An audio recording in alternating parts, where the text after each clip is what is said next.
I worked as a custodian in an elementary school for about a year at the time, and I had heard stories from my dad about the place being haunted. He would come home and tell me what the ghost had did that day and how he couldn't wait to see what it did next time. I honestly thought he was just being goofy dad he is, always telling interesting stories that may or may not have happened. I never had a true encounter with a ghost before or thought they were real, but I can tell you I definitely believe in them now. My first ever encounter with the ghost happened as I was turning off the hallway lights for the night. It was around 11:25ish and all the classrooms had been cleaned and ready for the next day. So all that was left was doing security and turning lights off. As I reached the light switch in front of the hallway by the library, I heard a little kid giggle. It came from the library and it was faint but very clear. I froze in place for a moment and the hairs on my arms stood on end. Then, without another moment wasted, I ran as fast as I could to the boiler room where us custodians reside at the end of our shift. I looked at my other swing shift coworker and told them what just happened. They were freaked out. Then I asked them to come with me because I was scared and we still had a few more lights to turn off. They didn't want to go, but I said we have to turn those lights out. After a bit of convincing and the potential of getting in trouble for lights being on, they begrudgingly agreed to come with me and stayed very close. As we made it to the switches by the library, I was quick to turn them off, then the ones by the front doors, and then the last ones by the school kitchen. Thankfully, nothing else happened that night, or while I was with coworker in the hallways turning lights off. We were both happy it was done and over with, but I knew my coworker was only temporary and I had been assigned to this particular school for quite some time, so I was going to be stuck dealing with whatever was going on. I went home after my shift was over and told my dad what had happened. He didn't believe me and told me that he felt the spirit had left after he had acknowledged its presence for a length of time. I asked him what he meant, and he said that one day, when he went into school to clean, he felt like the weight on his shoulders was lighter, as if the spirit had left.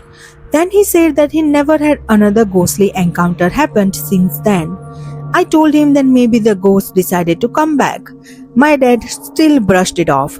Little did he or I know that this was just the beginning to a chain of incidences that happened after my own personal encounter with the ghost boy. Extra. The ghost is believed to be an autistic boy who tragically died on the way to the hospital from the school.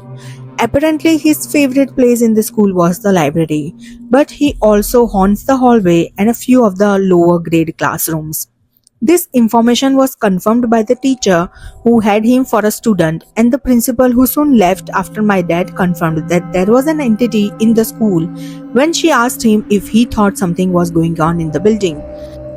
I am thoroughly convinced schools and college campuses are haunted, and I am truly fascinated by who or what spirits are lurking in the hallways.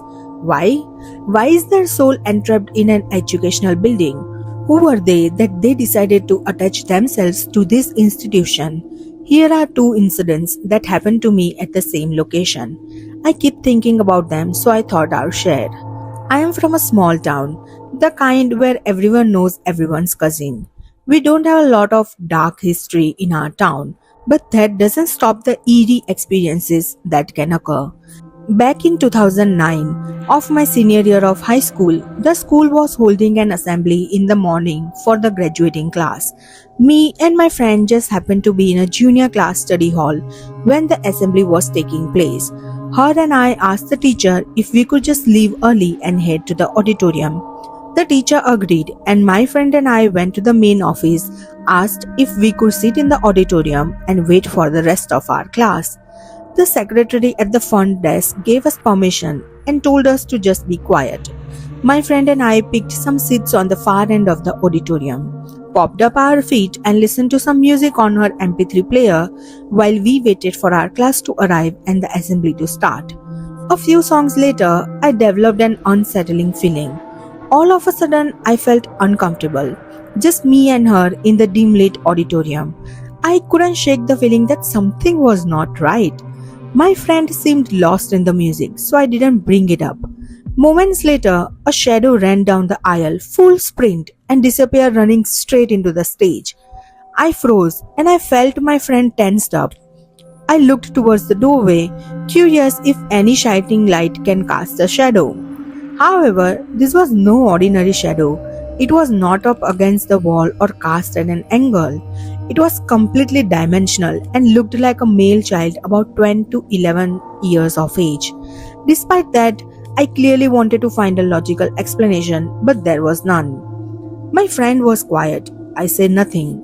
Even though it was seconds, it felt like forever. I turned to my friend and asked, "Did you see that?" She replied, "You mean that shadow?" I nodded and said, "Yes." We quickly got up and left the auditorium and went to the bathroom. While in the lavatory, we discussed that was 100% a shadow and not a reflection. We hung out in the bathroom until we heard the senior class come down for the assembly. My friend and I never discussed it again, nor did we ever mention it to anyone. I never forgot that instance, and years later, another occurrence in the high school's auditorium completely solidified that it's haunted. Flash forward to 2014, and I am fresh out of college and just recently hired at the high school I attended more than 4 years ago. It was summertime, so the schools are vacant. This sometimes gives them an eerie feeling, especially if you are alone and the lighting is down low. You might think you are in a prison or abandoned hospital ward if you did not know you were in a school. The summertime brings a lot of deliveries that teachers and staff need for the school year to start, and out of convenience, we store all shipments in the auditorium. I was alone in the auditorium and sorting through all the deliveries, separating them to be brought to different locations and classrooms. I then heard voices. A female and male were having a conversation, but it was just muffled enough that I could not hear out words, just the sound of their voices. I turned and quickly scanned the auditorium to see if anyone was in there with me. No one was there. Curious, I made my way down the auditorium to the back of the stage to see if maybe a custodian and the secretary were back there discussing something. The voices were still talking and they neither faded or got louder the closer I approached the stage. I made my way through a small corridor and checked behind the curtain. No one. But I'm still hearing the noises and had trouble pinpointing exactly where they were coming from. I made my way back out to the sitting area and over to the back of the auditorium where the control panel, sound equipment and computer are there. I thought maybe something accidentally switched on. I checked all the appliances and equipments and everything was off and not emitting any type of sound or noise.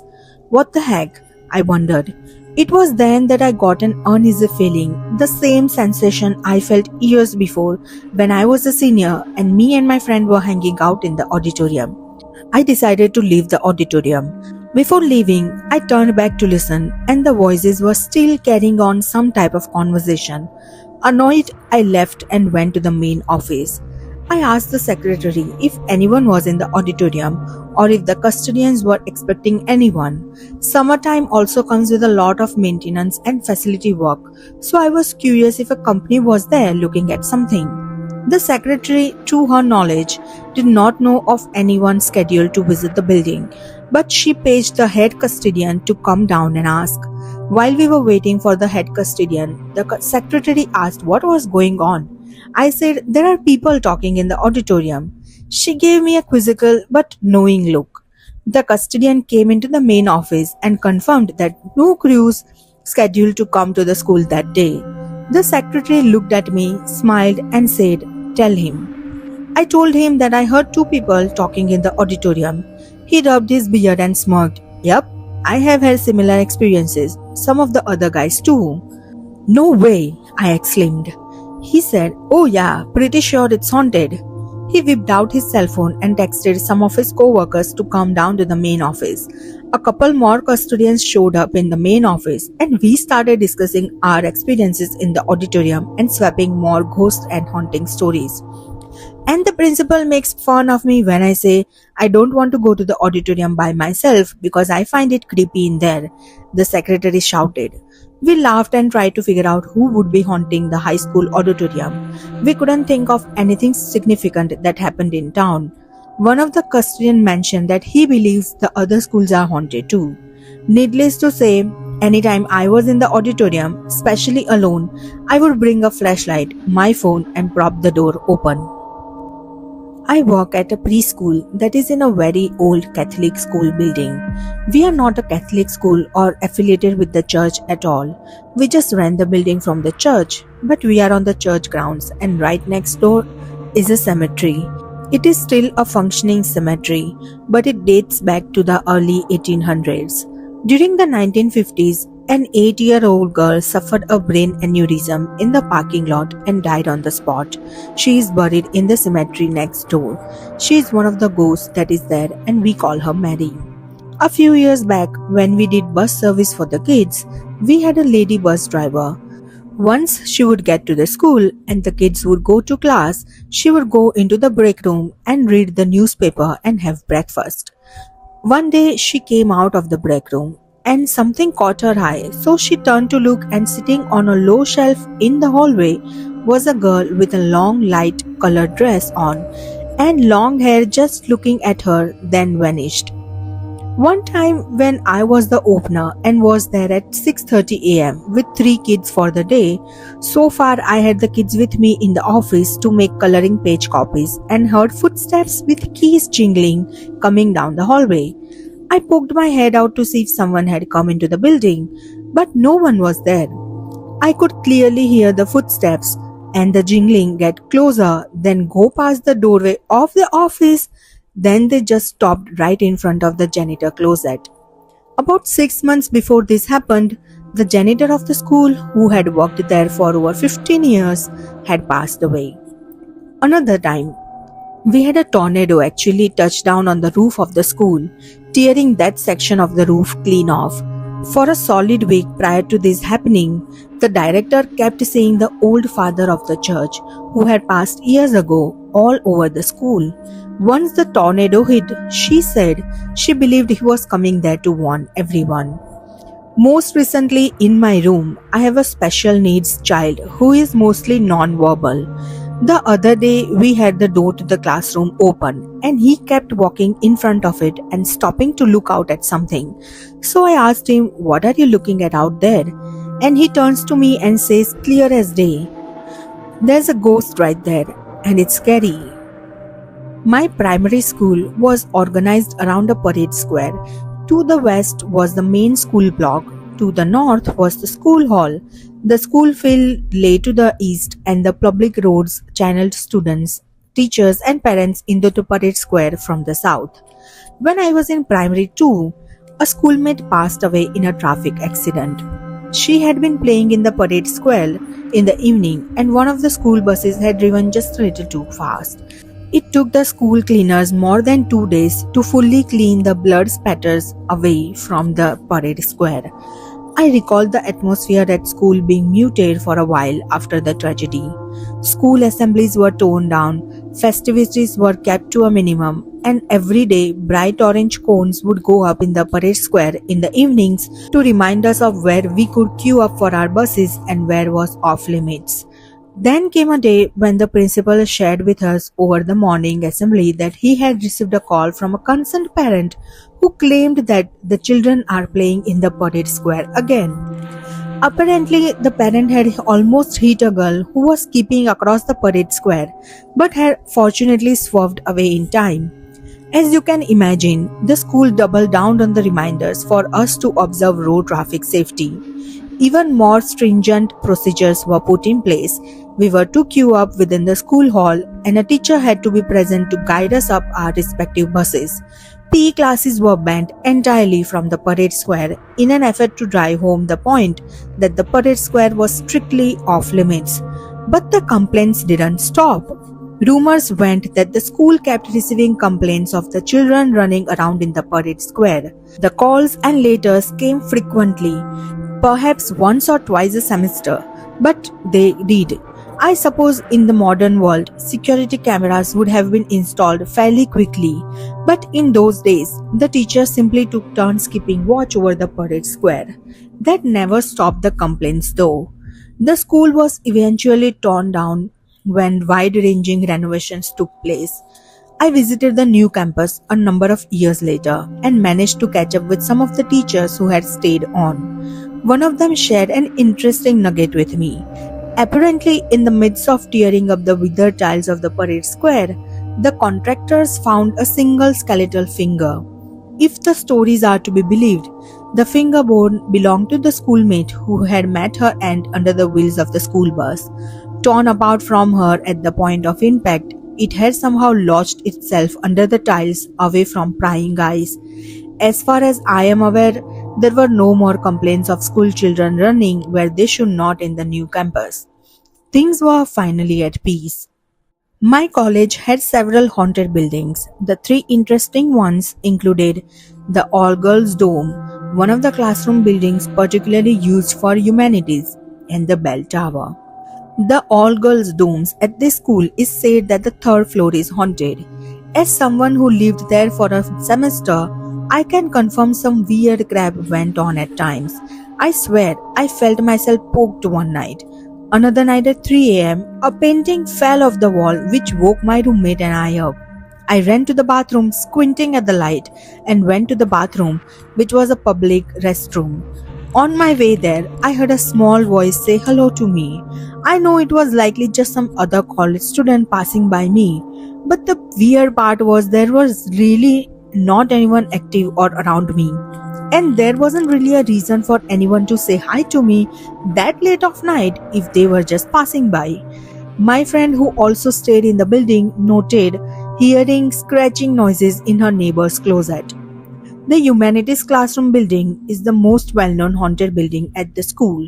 It has the most stories, particularly of full-body manifestations. Most noteworthy about the building was that it has 3 floors, no elevators, and this one huge massive set of stairs in the middle of the building. One of the school security was doing rounds at night. He looked up in the stairwell to the third floor and saw a woman in Victorian style clothing looking down at him. She then proceeded to just completely disappear. Another friend of mine mentioned seeing a weird lady walk down the stairs at night as well, and another friend told me she heard scary claw noises running after scraping the wall. I never personally experienced anything here though. What's really funny is I took a ghost tour put on by the school's library, and they did research and couldn't find any reason for there to be a ghost there. No one died there. The person who the building was built for had no lingering attachments, yet somehow it's super haunted. Finally, the bell tower actually has 2 people literally buried in it. I think they were president and his wife of the school, or something like that. I don't particularly remember. The key thing is that the couple had a dog that was rumored to be buried with them. A friend of mine said he heard barking coming from the tower when there wasn't any dogs around. Other rumors I heard during the ghost tour was that a mysterious old couple walking a dog could be seen on the streets at wee hours.